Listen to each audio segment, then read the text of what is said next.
Help it smash!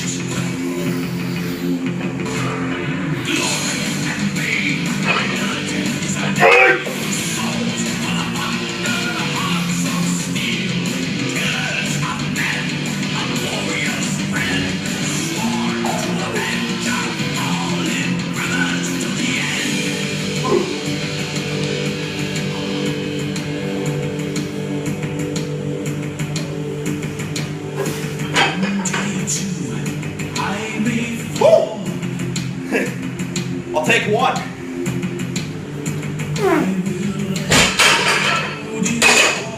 Oh my God, that's hard to handle. Rick Del Hagen reporting in. Just gonna give you guys a little bit of feedback on what you just witnessed. So Ricky Del Hagen, incline bench pressing.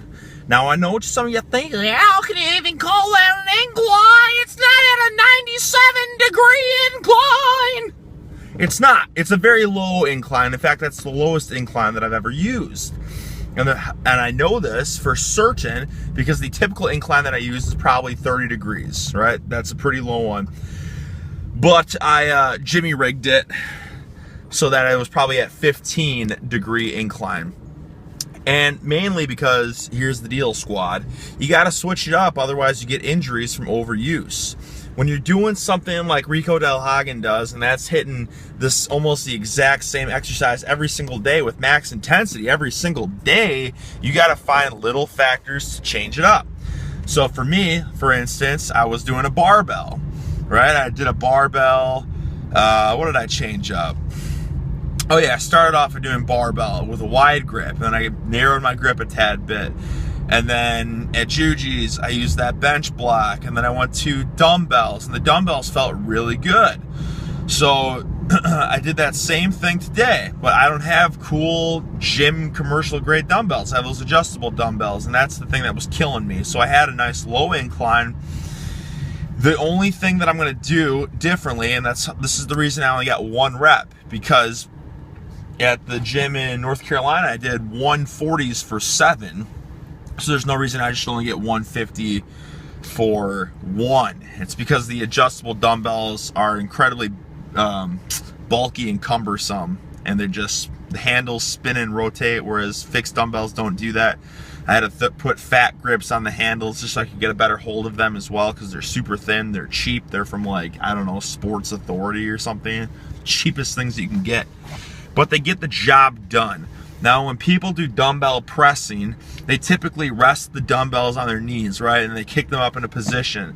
So with the adjustable dumbbells, you can kind of do that because they're very long. And if you put them on your knees, they would like destroy your legs. They would damage them. They're sharp, right?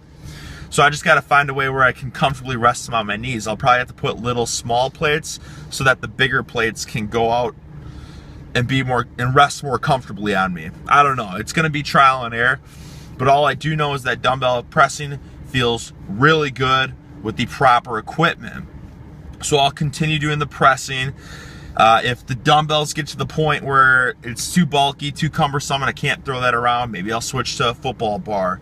But ultimately, guys, it's just giving you an idea that it's about specificity, but at the same time, if you're so specific day in and day out, that's when you start to get injured. That's when things get tweaked. So it's got to be degrees of specificity. Do you want to get a good bench press? Well, then bench press a lot, but that's not to say flat bench press every single day with the exact same grip, with the same pause, or with the same tempo. You will snap yourself up doing that. You have to bench press for a few days, right? Really milk those neurological efficiency gains, that neurological adaptation, and then switch it so that you avoid overuse. Switch to dumbbell, switch to a different incline or to decline, switch to pressing with a log or to a football bar. They all make a difference. Use a bench block or something along those lines. Maybe do a pin press. Use bands just to switch it up.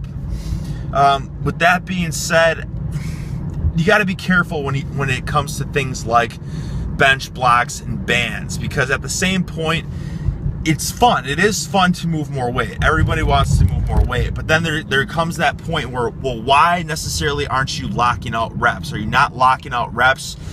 You think it's because your lockout's weak, but is it because you have a weak lockout, or is it because you're not generating enough force to explode the barbell off of your chest? And if that's the case, then using like reverse bands or using chains or using bench blocks, that's not really gonna solve the issue. So it goes back to this whole thing about rack pulls and partials too. Like in theory, yes, it sounds like it'll work.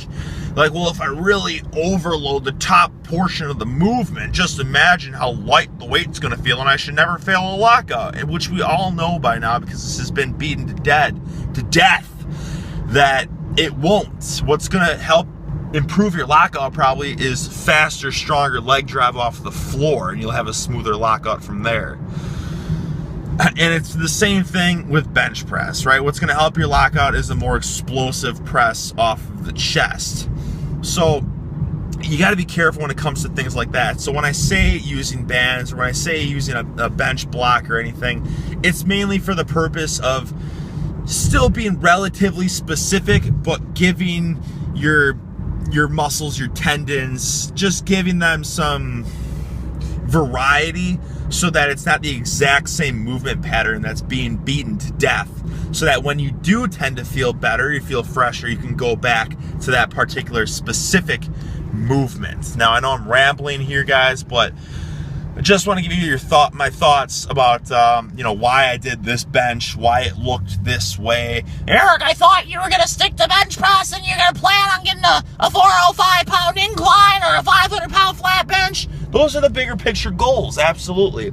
But it's the little things that lead up to that big goal that I think is most important. If you're going to specifically log your videos online, that's what you should be logging. I feel like too many times people just want to see the end product because that's exciting, right? Everyone wants to see a gigantic deadlift or a gigantic press. They want to be impressed with the press. But what are you really getting out of that? You're getting some entertainment. But if you really want to learn something, if you want ideas to do something, you should follow along with the entire process, and you'll see what works and what doesn't work. And I think it's important to be a lab rat in that style, that fashion with everything that you do. Sure, I mean, try out what other people are doing, but at the same time, don't be afraid to go against the grain.